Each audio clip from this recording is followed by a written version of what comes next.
Pag wala tayong disiplina, pag ayaw sumunod ang tao, wala talaga.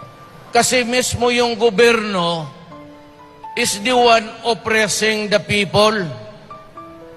Alam mo dito sa bayan natin, dalawang klase ito. Yung nasa taas, yung mga mayayaman, yung mga bilyonaryo, at kung anong pinaggagawa, tax evasion, smuggling of rice. Napunta pa ako ng Senado, nag-testify ako, wala rin nangyari. Lahat, yung mga transaksyon, mga kaibigan, binibigay, hausyaw lahat yan. Pero bilyon ang nawawala, naghirap pa rin ang tao.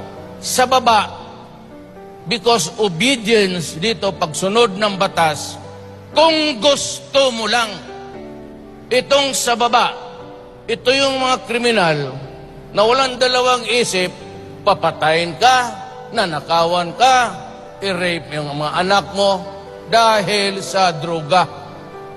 It is really driven by drugs, shabu.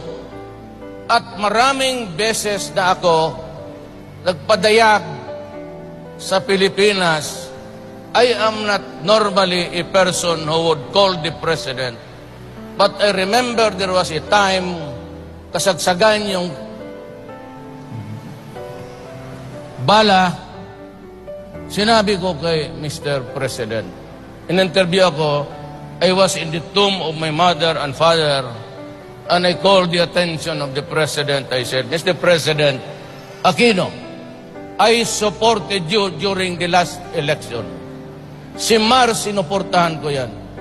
I never asked isang piso sa kanila.